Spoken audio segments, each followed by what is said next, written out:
இன்றைக்கி நம்ம north Indian ஸ்டைலில் ரசமலாய் ஸ்வீட் ரெசிபி எப்படி பண்ணலான்னு பார்க்கலாம். இந்த ரெசிபி பண்ணுறதுக்கு முன்னாடி நமக்கு வந்து ஐஸ் வாட்டர் கொஞ்சம் வச்சுக்கலாம். கொஞ்சமாக தண்ணி எடுத்து நான் ஃப்ரீசரில் வச்சுறேன். இதுக்கு தேவையான பொருள் வந்து பார்த்திங்கன்னா நட்ஸு 2 வந்து ஃபுல் க்ரீம் மில்க்கு, ஒரு பாதாம் பால் பவுடர் பேக்கெட் தேவை. பாதாம் பால் பவுடர் பேக்கெட் வந்து ஆப்ஷனல் தான். நான் இங்கே ஒரு ஃப்ளேவருக்காக தான் நான் இந்த பவுடர் வந்து ஆட் பண்ண போகிறேன். நட்ஸ் பார்த்திங்கன்னா பாதாம், பிஸ்தா, முந்திரி இது மூணுத்தையுமே வந்து நல்லா கட் பண்ணி வச்சுருக்கேன். ஃபஸ்ட்டு வந்து நம்ம ரசமலாய் வந்து பன்னீர் எடுக்கிறதுக்கு ஃபஸ்ட்டு வந்து இந்த ஃபுல் க்ரீம் மில்க்கை வந்து நம்ம வந்து காய்ச்சி எடுத்துக்கலாம். அது பொங்கி வரத்துக்குள்ளே ஒரு லெமன் அளவுக்கு வந்து நான் ஸ்க்வீஸ் பண்ணி அதனுடைய தண்ணி மட்டும் எடுத்து வச்சுக்கிறேன். இந்த ஜூஸ் எடுத்துகிட்ட பிறகு இது கூடவே வந்து கொஞ்சமாக வந்து தண்ணி ஆட் பண்ணிக்கலாம். ஒரு பால் பேக்கெட்டுக்கு ஒரு லெமன் வந்து போதும். ஒன்று இல்லைன்னா 1.5 லெமன் கூட நம்ம ஆட் பண்ணிக்கலாம். கொஞ்சமாக வந்து தண்ணி ஊற்றிட்டு இதை வந்து ஃபில்டர் அவுட் பண்ணி எடுத்துக்கலாம். ஃபில்டர் பண்ணும்போது அந்த சீட்ஸு அந்த மேலே இருக்கிற அந்த இதெல்லாம் வந்துடும். ஸோ தண்ணி மட்டும் எடுத்துக்கலாம் ஃபில்டர் அவுட் பண்ணி. சைட் பை சைட் நம்ம ரசமலாய்க்கு நமக்கு திக் பால் ஒன்று தேவைப்படும். ஸோ அதையும் வந்து ரெடி பண்ணிக்கலாம். இது வந்து நான் ஒரு பால் பேக்கெட் அளவுக்கு ஊற்றிக்கிறேன் ஃபுல் க்ரீம் மில்க்கு. இதையும் வந்து நல்லா காய்ச்சி விட்டுடலாம் சிம்மில் வச்சு. பக்கத்தில் பார்த்திங்கன்னா நம்ம ஆல்ரெடி வச்ச பன்னீருக்காக வச்சது வந்து ஆல்ரெடி பொங்கி வந்துருச்சு. ஸோ இந்த ஸ்டேஜில் ஸ்டவ் ஆஃப் பண்ணிவிட்டு நம்ம எடுத்து வச்சோம் இல்லையா எலுமிச்சை பழச்சாறு, அதை வந்து ஊற்றிக்கலாம். இல்லை கொதிக்கும் போதே ஊற்றிக்கிட்டாலும் ஓகே தான். பட் நான் வந்து கொஞ்சம் பொங்கினதுனால சைடில் எடுத்து வச்சுட்டு நான் இப்போ வந்து இதை கொஞ்சம் கொஞ்சமாக மிக்ஸ் பண்ணி கலக்கி விட போகிறேன். கொஞ்சம் கொஞ்சமாக மிக்ஸ் பண்ணி தான் கலக்கி விடணும். அப்போ தான் வந்து நல்லா அது மிக்ஸ் ஆகி நமக்கு வந்து இப்போ நல்ல பன்னீராக கிடைக்கும். ஒரே அடியே ஊற்றிட வேண்டாம். ஈவன் கொதிக்கும் போதே ஊற்றினா கூட கொஞ்சம் கொஞ்சமாக ஊற்றி மிக்ஸ் பண்ணிகிட்டே இருந்தீங்கன்னா நமக்கு நல்லா வந்து பன்னீர் வந்து நல்லாவே கிடைக்கும், நிறையவே கிடைக்கும். இந்த மாதிரி கொஞ்சம் கொஞ்சமாக வந்து மிக்ஸ் பண்ணிகிட்டே இருந்தீங்கன்னா பார்த்தீங்களா ஃபைனலாக நமக்கு வந்து கொஞ்சம் நிறையவே வந்து பன்னீர் நல்லாவே கிடச்சிருக்கு. அது ஒரு 10 மினிட்ஸ்க்கு அப்படியே வந்து விட்டுட்டிங்க அப்படின்னா இன்னுமே நல்லா வந்து ஆறி நல்லா பன்னீர் கிடைக்கும். இப்போ இந்த பால் பார்த்திங்கன்னா கொஞ்சம் நமக்கு பொங்கி வரப்போகுது. ஸோ இந்த ஸ்டேஜில் வந்து நம்ம பாதாம் பவுடரை மிக்ஸ் பண்ணி விட்டுக்கலாம். கூடவே வந்து நட்ஸையும் ஆட் பண்ணிவிட்டு சிம்மில் வச்சு நல்லா கொதிக்க விடணும். எந்த அளவுக்கு கொதிக்க விடணும், அது கொஞ்சம் திக் கன்சிஸ்டன்சிக்கு வர அளவுக்கு கொதிக்க விடணும். அதுக்காக ரொம்ப திக் கன்சிஸ்டன்சி வரக்கூடாது. இது கொதித்து கொஞ்சம் பால் வந்ததுமே நம்ம சுகரை ஆட் பண்ணி நல்லா கொதிக்க விட்டுட்டு இது வந்து இறக்கிடலாம். பாதாம் பவுடர் இல்லாதவங்க கொஞ்சம் நட்ஸை வந்து மிக்ஸி ஜாருக்கு ஆட் பண்ணிவிட்டு அதை குறை அரைச்சி இதில் ஆட் பண்ணிங்க அப்படின்னா பால் கொஞ்சம் நல்லா திக் கன்சிஸ்டன்சிக்கு வரும். இப்போது நம்ம இந்த பன்னீரை தனியாக வடிகட்டி எடுக்கலாம். இதுக்கு நான் பார்த்திங்கன்னா ஒரு ஒயிட் கலர் துணி எடுத்திருக்கேன். கீழே ஒரு பாத்திரம் வச்சுட்டு அது மேலே வந்து ஒயிட் கலர் துணியை போட்டு இது மேலே வந்து நம்ம எடுத்து வச்சுருக்கிற பன்னீர் வந்து இதில் வந்து ஊற்றிக்கலாம். இதை ஊற்றிட்டு இதனுடைய வேஸ்ட்டு தண்ணி இருக்குது இல்லையா, அதை நம்ம வந்து ரிமூவ் பண்ணிடணும் கண்டிப்பாக. ஸோ இப்போ வந்து இதில் வந்து ஊற்றிக்கலாம், ஃபில்டர் அவுட் பண்ணிக்கலாம். இப்போது இது ஃபில்டர் பண்ணி நமக்கு மீற அந்த தண்ணியை வந்து நம்ம அதை ஊற்றிடலாம். அது தேவைப்படாது. ஸோ இதை மட்டும் பன்னீரை மட்டும் தனியாக எடுத்துகிட்டு இந்த தண்ணியை வந்து ரிமூவ் பண்ணிவிட்டு மறுபடியும் நம்ம நல்ல தண்ணியில் வந்து இதை வாஷ் பண்ண போகிறோம். ஸோ வந்து இதை மறுபடியும் வந்து அந்த கிண்ணத்தில் வச்சு நம்ம நல்ல தண்ணியை கொஞ்சமாக ஊற்றிட்டு கொஞ்சம் நிறையவே ஊற்றிக்கலாம். கிண்ணம் மூழ்கிற அளவுக்கு ஊற்றிட்டு இதை வந்து நம்ம அந்த தண்ணியிலேயே வச்சு அலசி எடுத்துருவோம். இது வந்து தண்ணி வந்து நல்லா வடிகட்டணும் ஃபஸ்ட்டு. அதுதான் இதுக்கு வந்து மெயின் ப்ரொசீஜரு. கொஞ்சம் மாய்ஸ்சரைஸராக இருக்கணும் தவிர ரொம்ப தண்ணியாக இருக்கக்கூடாது இந்த பன்னீர். ஸோ நம்மளால் எந்த அளவுக்கு முடியுமோ அந்த அளவுக்கு வந்து நம்ம தண்ணியை ஸ்க்வீஸ் பண்ணி எடுத்துடலாம். ஒரு முறை ஸ்க்வீஸ் பண்ணிவிட்டு அதை அப்படியே கொஞ்சம் நேரம் செட்டில் டவுன் பண்ணிட்டீங்கன்னா தண்ணி கொஞ்சம் நல்லாவே வடிஞ்சு வந்துடும். வடிஞ்ச வந்த பிறகு நம்ம கொஞ்சம் லைட்டாக இந்த மாதிரி ஸ்க்வீஸ் பண்ணிவிட்டு இதை வந்து நம்ம ஒரு தட்டில் போட்டு பிசைய போகிறோம். நான் இந்த தட்டில் வந்து லைட்டாக நெய் விட்டுட்டு அது மேலே இதை வச்சு பிசைய போகிறேன். நெய் ஆப்ஷனல் தான். நெய் ஊற்றலை அப்படின்னாலுமே வந்து நமக்கு நல்லா வந்து சாஃப்டாக கிடைக்கும் அது. ஸோ இங்கே நான் நெய் ஆட் பண்ணிக்கிறேன். நெய் ஆட் பண்ணாமலே செய்யலாம். ஸோ இந்த மாதிரி நம்ம இந்த கையில் வந்து இந்த மாதிரி பிசைஞ்சு சாஃப்டாக பிசைஞ்சு எடுக்கணும். ரொம்ப ஹார்டாலாம் பிசையக்கூடாது.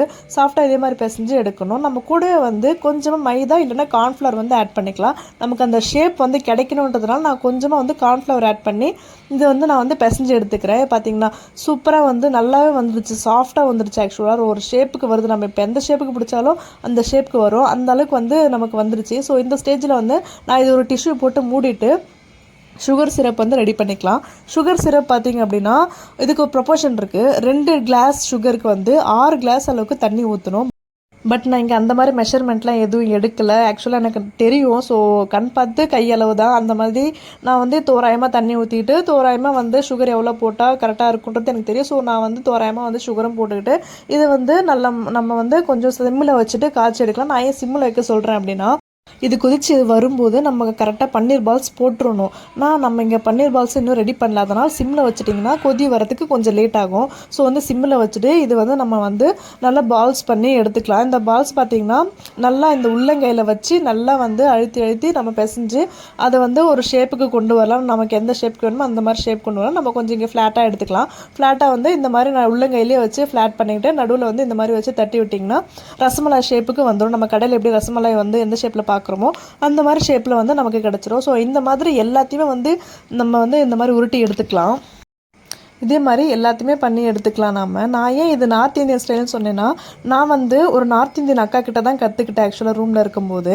ஸோ அதனால தான் இது நார்த் இந்தியன் ஸ்டைல்னு சொன்னேன். இப்போ பார்த்தீங்கன்னா நம்ம எல்லா பால்ஸும் உருட்டி எடுத்தாச்சு. அதே மாதிரி சுகர் சிரப்பும் பார்த்தீங்கன்னா நல்லா கொதிக்க வர ஆரம்பிச்சிச்சு. ஸோ கொதிக்கும் போது நம்ம இதெல்லாம் எடுத்து அதில் போட்டுட்டு ஹை ஃப்ளேமில் வச்சுட்டு நம்ம 10 மினிட்ஸ்க்கு எக்ஸாக்டாக 10 or 15 மினிட்ஸ்க்கு வந்து ஒரு மூடி போட்டு அது கொதிக்க விடணும். நம்ம போடும்போது சின்ன சின்ன பால்ஸாக இருந்திருக்கும். இப்போ பார்த்தீங்கன்னா எவ்வளோ பெருசாக வந்து அழகாக உப்பி வந்திருக்குன்னு பாருங்கள். இந்த மாதிரி தான் வரணும். இதுதான் கரெக்ட் கன்சிஸ்டன்சியும் கூட. நான் சொன்ன ப்ரொசீஜராக ஃபாலோ பண்ணிங்க அப்படின்னா இந்த பால்ஸுமே உடையாது, பிரிஞ்சும் போகாது. ஸோ இது வந்து 15 நிமிஷம் கிட்ட கொதிக்க விட்டுட்டு கொஞ்ச நேரம் கழித்து மறுபடியும் இதை திருப்பி போடுங்க. 15 நிமிஷம் வரைக்கும் திருப்பி போடாமல் தான் கொதிக்க விடணும். அதுக்கப்புறம் ஒரு 5 மினிட்ஸ் திருப்பி போட்டு கொதிக்க விட்டுட்டு அதுக்கப்புறமா நம்ம ஸ்டவ் ஆஃப் பண்ணிடலாம். ஸ்டவ் ஆஃப் பண்ணிவிட்டு இப்போ தான் நம்ம வந்து வச்சுருக்கிற ஐஸ் வாட்டரை வெளியே எடுத்து இதில் வந்து நம்ம வந்து இந்த பால்ஸ் எல்லாம் எடுத்து போட போகிறோம். ஸோ இது எதுக்காகன்னு கேட்டிங்கன்னா, நம்ம வந்து இந்த மாதிரி ஐஸ் வாட்டரில் போடுறதுனால நம்ம அந்த திக் மில்கில் போடும்போது இது பிரிஞ்சு போகாமல் இருந்த ஷேப்லேயே இருக்கும். அதனால தான் ஐஸ் வாட்டரில் போடுறோம். அப்புறம் பார்த்திங்கன்னா இதனுடைய கன்சிஸ்டன்சி இங்கேயே நமக்கு தெரிஞ்சிடும். இந்த ஐஸ் வாட்டரில் நம்ம போடும்போது எல்லாமே மூழ்கி இருக்கணும். அதுதான் கரெக்ட் கன்சிஸ்டன்சி. இல்லை மிதந்துச்சு அப்படின்னா அது எதோ உடைய போகுதுன்னு தான் அர்த்தம். ஸோ இது பார்த்திங்கன்னா எல்லாமே வந்து அழகாக மூழ்கி இருந்துச்சு. இவங்களை என்ன பண்ணணும் அப்படின்னா லைட்டாக ஸ்க்வீஸ் பண்ணி விட்டுட்டு நம்ம வந்து இந்த பாலில் வந்து ஆட் பண்ணிடலாம். ரொம்ப அழுத்திடக்கூடாது. ரொம்ப அழுத்திட்டிங்கன்னா பன்னீர் வந்து கட்டி ஆகிரும். ஸோ வந்து ரொம்ப அழுத்தவே கூடாது. லைட்டாக இந்த மாதிரி ஸ்க்வீஸ் பண்ணி விட்டுட்டு, ஏன்னா அந்த தண்ணி கொஞ்சம் வெளியே வரத்துக்காக, ஐஸ் வாட்டர் கொஞ்சம் வெளியே வரத்துக்காக கொஞ்சமாக நம்ம ஸ்க்வீஸ் பண்ணிவிட்டு எல்லாத்தையுமே இதில் வந்து ஆட் பண்ணிக்கலாம். ரொம்ப அழுத்தக்கூடாது. அழுத்துனீங்கன்னா அது பன்னீர் ஊறாது பாலில். ஸோ வந்து ரொம்ப அழுத்த வேணால் லைட்டாக ஸ்க்வீஸ் பண்ணி இதில் போட்டுட்டிங்க அப்படின்னா இப்போது நமக்கு ரசமலாய் ரெடி ஆகிடுச்சு. இதை போட்டுட்டு ஒரு 1 hour கிட்ட ஃப்ரிட்ஜில் வச்சுட்டு அதுக்கப்புறமா எடுத்து சாப்பிட்டிங்கன்னா வேறு லெவல் டேஸ்ட்டில் இருக்கும். அது வந்து நல்லா ஜெல்லாகி அந்த பன்னீர் கூட ரொம்ப சூப்பராக இருக்கும் டேஸ்ட்டு.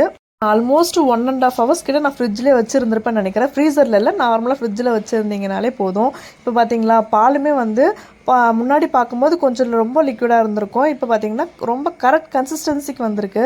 ஸோ இதுவே பார்த்தீங்கன்னா உடையவே இல்லை, ரொம்ப ஸ்பாஞ்சியாக நமக்கு கிடச்சிருக்கு. அதே மாதிரி ஹார்டாகவும் இல்லை. நான் சொன்ன இதே ப்ரொசீஜரை ஃபாலோ பண்ணி நீங்களும் பண்ணி பாருங்கள். ரொம்ப சூப்பரான ரசமலாயை நீங்கள் வந்து குயிக்காக பண்ணிடலாம்.